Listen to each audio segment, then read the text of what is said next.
नमस्कार, मैं राहुल कोटियाल। राजनीतिक कौथिग से फंचा भरकर छुई बात समेटे हम एक बार फिर से हाजिर हैं अपने साप्ताहिक कार्यक्रम के साथ, जिसका नाम है एक्स्ट्रा कवर। उत्तराखंड में चार धाम यात्रा की शुरुआत हो चुकी है। श्रीलाल शुक्ल के शब्दों में कहें तो जैसे कि सत्य के होते हैं, इस यात्रा के भी कई पहलू हैं। किसी के लिए ये आस्था है, किसी के लिए वेकेशन, किसी के लिए आजीविका, किसी के लिए व्यवस्था, किसी के लिए जिम्मेदारी और किसी के लिए ऊपरी कमाई कमाने का एक माध्यम। सरकार के लिए यात्रा विशुद्ध नंबरों का खेल है। यात्रा में पहुंच रहे पर्यटकों की व्यवस्था भले ही जैसी भी हो, सरकार के लिए यही उपलब्धि है कि इस साल इतने लाख यात्री आए और पिछले साल इतने लाख आए थे। इन लाखों वाली संख्या को गिनवाकर ही सरकार खुद को ही ये अवार्ड दे देती है कि उसने यात्रा का सफल आयोजन करवा दिया। दूसरी तरफ वो यात्री होते हैं जो इस यात्रा से कभी मीठे तो कभी खट्टे अनुभव लेकर लौटते हैं। इस साल तो यात्रा के पहले दिन से ही ऐसे वीडियो सामने आए जिनमें कहीं यात्री पुलिस की लाठियां खा रहे हैं तो कहीं खुद भी हुड़दंगी करने में पीछे नहीं है। तमाम अव्यवस्थाओं के चलते भी यात्रियों की परेशानी कई गुना बढ़ जाती है। वैज्ञानिक और पर्यावरणविद लंबे समय से मांग कर रहे हैं कि धामों की कैरिंग कैपेसिटी तय की जाए और उसके अनुसार ही यात्रियों को नियंत्रित करते हुए यात्रा में भेजा जाए। यदि ऐसा हुआ तो इससे यात्रा सुनियोजित भी होगी और यात्रियों को भी अव्यवस्थाओं का सामना नहीं करना पड़ेगा। लेकिन सरकार के लिए वैज्ञानिकों की बातों की अहमियत पुटपुंजिया ढूंढ जैसी होती है, इससे ज़्यादा कुछ भी नहीं। सरकार बहादुर ने घोषणा कर दी है कि यात्रियों की संख्या को नियंत्रित कतई नहीं किया जाएगा। नतीजा ये है कि सड़कों पर घंटों जाम तो रहता ही है, ऊपर से मंदिर परिसरों में ऐसी नौबत आन पड़ती है कि पुलिस को लाठियां भांजने को मजबूर होना पड़ता है। और ऐसी अव्यवस्था से निपटने के नाम पर सरकार बहादुर बस इतना कर देती है कि अव्यवस्थाओं पर सवाल उठाने वालों के खिलाफ ही कार्रवाई की चेतावनी दे देती है। सोशल मीडिया से ऐसी पोस्ट डिलीट करवा दी जाती हैं जिनमें अव्यवस्थाओं को दिखाया जा रहा हो, और अपनी आईटी सेल के छर्रों को सरकार ये टास्क दे देती है कि ऑल इज़ वेल दोहराते रहो और बीच बीच में धामी जी की तारीफ में भी पोस्ट ठेलते रहो। उत्तराखंड में विपक्ष पर भी ऐसे कांडे लगे हुए हैं कि वो भी यात्रा में हो रही अव्यवस्था और शासन प्रशासन की लापरवाही पर सवाल नहीं उठाता, बल्कि वो नए तमाशे करने की फिराक में घूमता है। जैसे इस बार भी कांग्रेस नेता हरक सिंह रावत ये कहते पाए गए, बल मुख्यमंत्री को कभी भी पहले दिन दर्शन के लिए नहीं जाना चाहिए क्योंकि इससे अपशगुन हो जाता है। यात्रा में वीआईपी कल्चर के चलते आम यात्री परेशान हो रहे हैं। हेली टिकटों का गोरख धंधा ऐसे चल रहा है कि लोग खुजाते ही रह जा रहे हैं और सारे टिकट गायब हो जा रहे हैं। पीने के पानी से लेकर शौचालय तक की व्यवस्थाएं ठीक नहीं हैं, लेकिन विपक्ष को मुद्दा क्या मिल रहा है? बल मुख्यमंत्री का वहां जाना अपशगुन है। वे तब वैसे हिली सेवाओं को लेकर पहले भी चारधाम यात्रा अक्सर सवालों से घिरती रही है और इस बार भी स्थिति वैसी ही बनी हुई है। बल्कि बीते दिनों तो चर्चित कलाकार हेमंत पांडे ने भी इस बारे में एक वीडियो जारी करते हुए ये कहा कि चारधाम यात्रा के पीछे जो भ्रष्टाचार और लूट का तंत्र फैल रहा है वो डराने वाला है और बहुत भयावह है।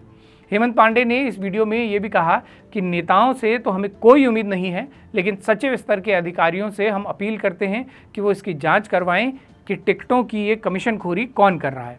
अब हेमंत भाई को कौन बताए कि उत्तराखंड में अधिकारियों से उम्मीद करना तो और भी बड़ी बेईमानी है। यहाँ अधिकारियों की उपस्थिति ऐसी है कि बल गाँव का काम का और न मौ का काम का। उन्होंने अव्यवस्थाओं और भ्रष्ट तंत्र में अपने अपने हित साधने वाले रास्ते खोज निकाले हैं और उनकी पौ बहार आई हुई है। अभी कुछ ही दिन हुए हैं जब देहरादून में रात भर नियम विरुद्ध चल रहे पब्स और बार्स में हत्या तक की घटनाएं सामने आई। लेकिन इसके बाद जब देहरादून पुलिस बीते दिनों रोमियो लेन नाम के बार में पहुंची, जो तय समय से काफ़ी देर तक खुला था, और पुलिस ने इसे बंद करने को कहा, तो एक आईजी साहब बीच में आ गए और आंटी पुलिस बुला लेगी तो यार तेरा कर लेगा हैंडल वाली खुमारी में उन्होंने पुलिस को ही वहां से लौट जाने को कह दिया। इसके बाद पुलिस कप्तान खुद मौके पर पहुंचे और तब जाकर बार बंद हुआ। हालांकि खबरों के अनुसार आईजी साहब तब तक जा चुके थे। वो वहीं होते तो कुजान क्या होता। नियम कायदों को तो उत्तराखंड में सरकारी अफसरों ने इतनी दूर चुला दिया है कि अब आम जनता खुजियार भी नहीं पाती कि असल नियम आखिर थे क्या। यहाँ जब सचिव स्तर के अधिकारी ही ऐसी फर्जी नंबर प्लेट लगाकर चलते हैं तो उनसे क्या उम्मीद की जाए कि वो कानून व्यवस्था और नियम कायदों का सम्मान करवाएंगे।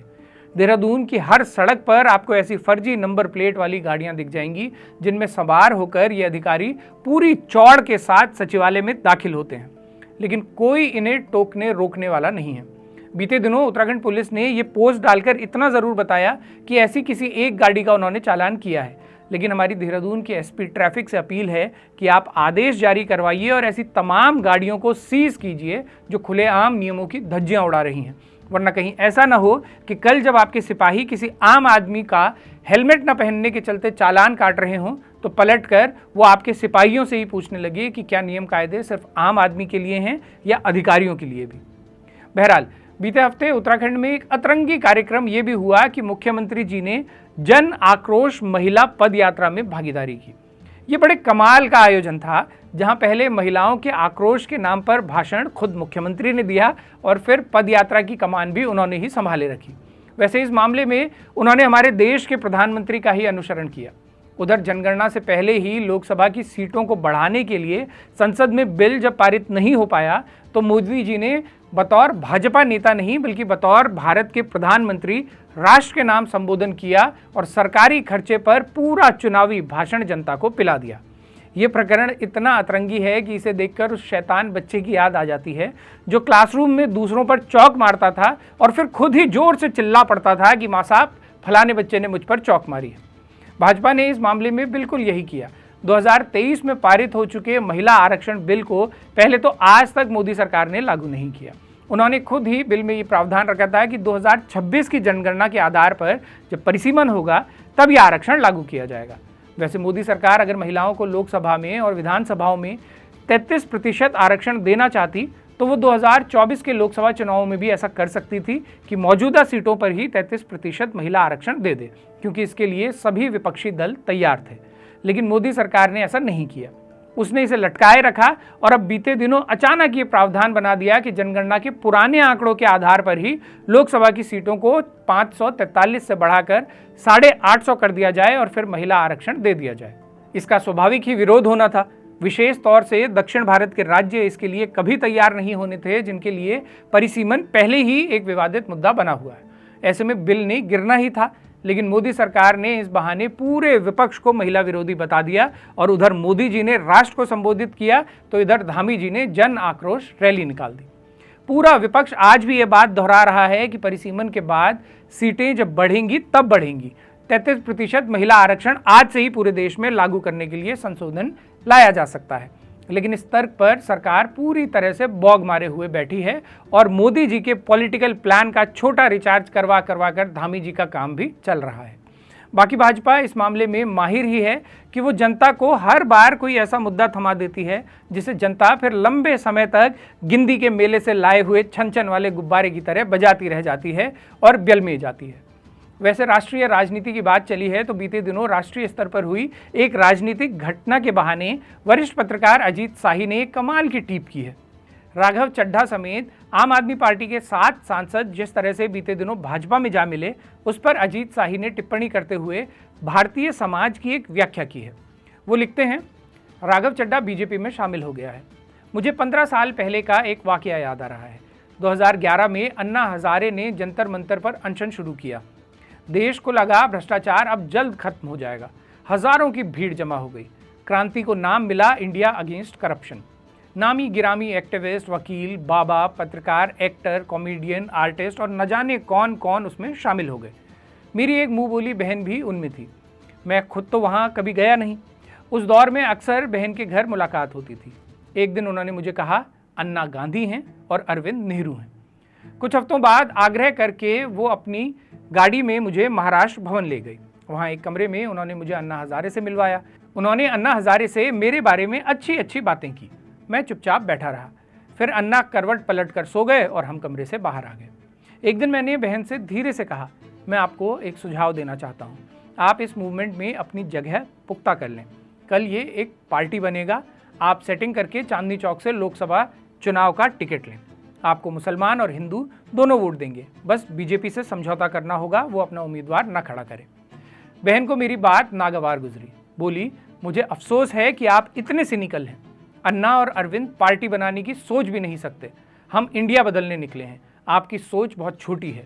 आप इस माइंडसेट से बाहर निकलिए। ये एक दूसरी आज़ादी है। We are making history. ये सुनकर मुझे बरबस बचपन और जवानी का ख्याल आ गया। मैं 11 साल का था जब इमरजेंसी खत्म हुई थी। कुछ महीनों पहले ही मेरे पिता का देहांत हुआ था, तो हम इलाहाबाद के रानी मंडी में अपने ननिहाल रहने आ गए। 1977 में जब इंदिरा गांधी चुनाव हारी और जनता पार्टी चुनाव जीती तो पूरे मोहल्ले में खुशी की लहर दौड़ गई। मैं भी इस खुशी में दीवाना हो गया। 2.5 साल बाद 1980 में जनता पार्टी की सरकार गिरी और इंदिरा गांधी चुनाव जीत गई। पूरे मोहल्ले में खुशी की लहर दौड़ गई। मैं भी इस खुशी में शामिल हो गया। फिर 1984 में इंदिरा गांधी की हत्या हो गई।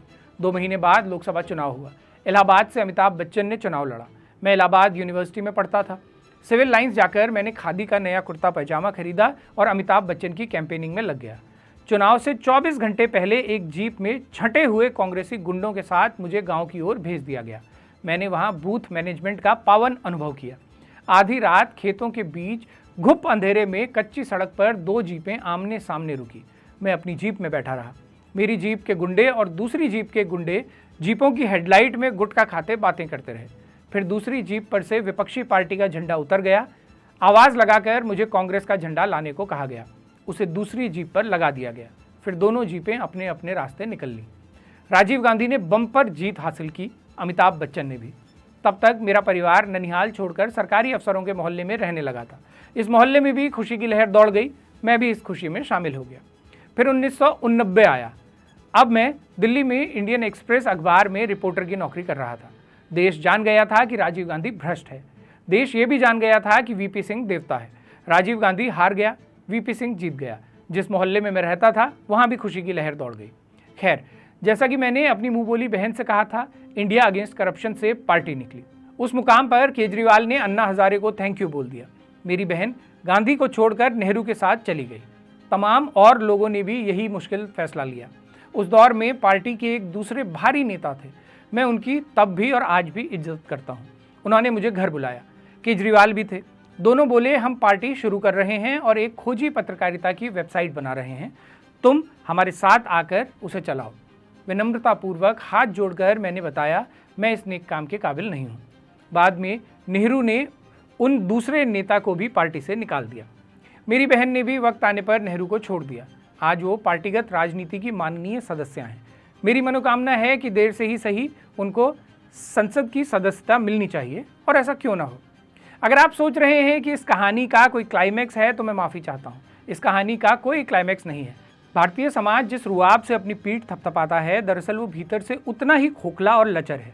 हम उस मरीज की तरह हैं जो दुनिया से जानलेवा मर्ज छुपा कर सोचता है कि कोई मर्ज है ही नहीं, लेकिन दुनिया जानती है कि मर्ज लाइलाज है। पूरा भारतीय समाज ही राघव चड्ढा है। अजीत शाही की इस टिप्पणी को अब आप लोग बीते 10-15 साल के घटनाक्रम के आलोक में देखें। मोदी जी जब तक देश के प्रधानमंत्री नहीं बने थे, वो रोज दोहराते थे कि रुपया इसलिए गिर रहा है कि भारत का नेतृत्व कमजोर है। विदेशों में इतना काला धन है कि मजबूत सरकार उसे वापस ले आए तो देश के हर नागरिक को 15-15 लाख रुपए यूं ही मिल जाएंगे। पेट्रोल डीजल की कीमतें कांग्रेस सरकार की नाकामी के चलते बढ़ रही हैं। भ्रष्टाचार के लिए कांग्रेस जिम्मेदार है, आदि आदि। आज ये सारी समस्याएं पहले से ज्यादा विकराल ही हुई हैं, और कुछ समय पहले तक जो नैरेटिव चल रहा था कि विदेशों में भारत का डंका बज रहा है, उस नैरेटिव की धज्जियां भी मोदी जी का दोस्त डोनाल्ड ट्रंप रोज उड़ा रहा है, जो कभी भारत को नर्क बोल दे रहा है, दर्जनों बार ये बता रहा है कि उसके एक इशारे पर भारत युद्ध रोक देता है।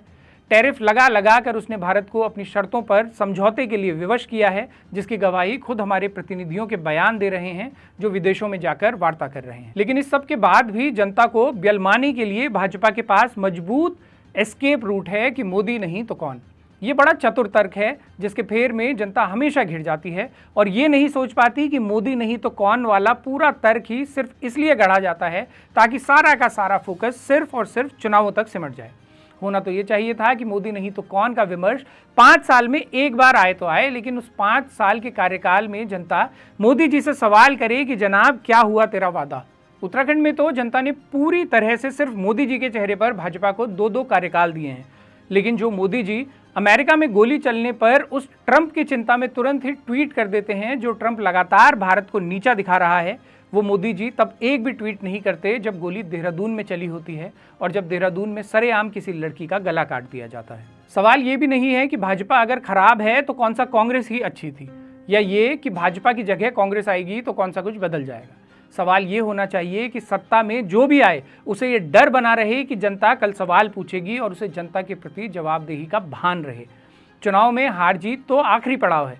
असल मुद्दा ये रहे कि जितने भी समय कोई पार्टी सत्ता में है उस दौरान जनता उसे सवाल पूछती रहे और जनहित के मुद्दों पर काम करवाने को विवश करती रहे।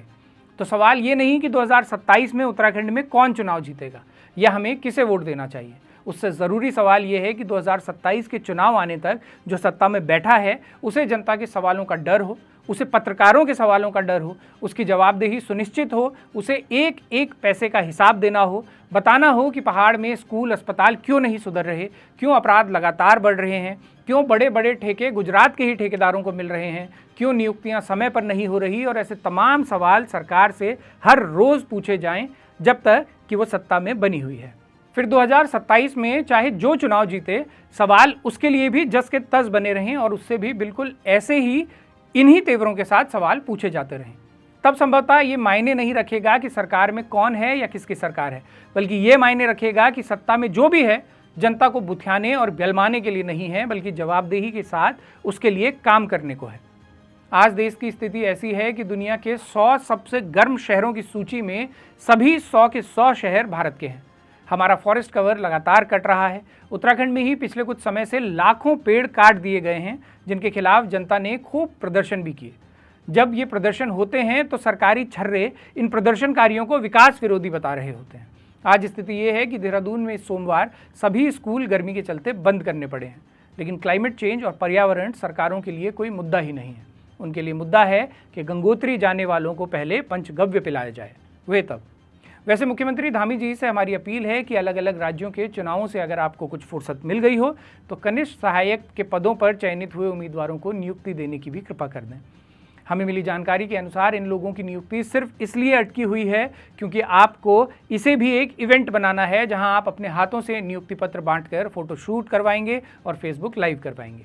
लेकिन इसके फेर में जो चयनित उम्मीदवार महीनों से सिर्फ इंतजार कर रहे हैं उनकी व्यथा भी समझने की कोशिश करें, वरना आपके हाथ से नियुक्ति पत्र लेते हुए उनके चेहरों पर विलंब के चलते पैदा हुए अनकहे जो भाव होंगे उन्हें लाख छिपाने पर भी कैमरा पकड़ ही लेगा। और थोड़ी सुध उन 300 वोकेशनल ट्रेनर्स की भी ले लीजिए जो पिछले 5 साल से व्यावसायिक शिक्षा में कार्यरत थे और जिन्हें कंपनी का टेंडर 31 मार्च को खत्म होने के चलते अब घर बैठा दिया गया है। आपकी ही सरकार में शिक्षा मंत्री ने एक प्रेस वार्ता में कहा है कि नया टेंडर होने तक पुरानी कंपनी ही व्यावसायिक शिक्षा को चलाएगी, लेकिन महीना होने को है और ये तमाम शिक्षक घर बैठे हैं। बंगाल चुनावों से थोड़ी सी फुर्सत निकालकर उत्तराखंड की इन समस्याओं पर भी ध्यान दीजिएगा। जाते जाते बारामासा के दर्शकों को एक अच्छी खबर सुनाते हैं कि 1 मई से देहरादून की दून लाइब्रेरी में एक दिलचस्प फोटो एग्जीबिशन लगने जा रहा है। इसमें आज से पौने 200 साल पहले के हिमालय की तस्वीरें हैं जो पहली बार जर्मनी से बाहर आई हैं और पब्लिक डिस्प्ले के लिए उपलब्ध हैं। इन दिनों दिल्ली स्थित इंडिया इंटरनेशनल सेंटर में ये एग्जीबिशन चल रहा है और अगले महीने यानी 1 मई से पूरे हफ्ते के लिए दून लाइब्रेरी में आयोजित होने वाला है। ये पेंटिंग्स जितनी खूबसूरत और दिलचस्प हैं, इनके बनने की कहानी उससे भी ज़्यादा रोचक है। 3 जर्मन भाई आज से पौने 200 साल पहले हिमालय में रहने वाले लोगों के जीवन से जुड़े विभिन्न पहलुओं को दर्ज करने यहाँ पहुँचे थे। अपने काम के प्रति इतने जुनूनी कि उनमें से एक ने तो इस काम के चलते अपनी जान तक गंवा दी। लेकिन उन तीनों भाइयों ने मिलकर हिमालय के लैंडस्केप से लेकर जीवन शैली, नदियाँ, पहाड़, मंदिर, पुल और लगभग सब कुछ अपनी पेंटिंग्स में दर्ज किया। प्रोफेसर शेखर पाठक कुछ दशक पहले जब जर्मनी में थे तो उन्होंने वहाँ न सिर्फ म्यूजियम में लगी इन पेंटिंग्स को देखा, बल्कि उन्हें वो पेंटिंग्स भी देखने को मिली जो कभी डिस्प्ले ही नहीं की गई थी और सिर्फ गोदाम में सिमट कर ढेर हो रही थी। शेखर पाठक ने ही फिर इसकी पहल की कि इतिहास के इस नायाब दस्तावेज को भारतीयों तक भी पहुंचाया जाए। दशक लग गए, लेकिन शेखर पाठक और उनकी संस्था पहाड़ का प्रयास सफल रहा। ये पेंटिंग्स, जिनमें पौने 200 साल पुराना हिमालय दर्ज है, जिनमें तब के बद्रीनाथ से लेकर केदारनाथ और निलौंग वैली से लेकर के दार्जिलिंग तक का इतिहास दर्ज है, वो पहली बार पब्लिक डिस्प्ले के लिए मौजूद हैं। आप अगर अगले हफ्ते देहरादून में हैं तो इन पेंटिंग्स को देखने ज़रूर जाएँ। अच्छी खबर ये भी है कि देहरादून के बाद नैनीताल में भी ये पेंटिंग्स पब्लिक डिस्प्ले के लिए उपलब्ध रहेंगी। तो ये था इस हफ्ते का एक्स्ट्रा कवर। बारामासा के कार्यक्रम अगर आपको पसंद आते हैं तो हमें मजबूत करने में अपना योगदान ज़रूर दें। इसके लिए आप हमारे चैनल की पेड मेंबरशिप ले सकते हैं, सुपर थैंक्स के माध्यम से हमें सहयोग कर सकते हैं, या फिर स्क्रीन पर दिख रहे इस QR कोड और UPI ID के ज़रिए सीधा सहयोग भी कर सकते हैं। बाकी अपने सुझाव या एक्स्ट्रा कवर से निकलती कोई खबर अगर आप हम तक पहुंचाना चाहते हैं तो इस मेल ID पर लिख भेजिए। अगले हफ्ते फिर से होगी मुलाकात, तब तक के लिए सिमनिया, पहला प्रणाम।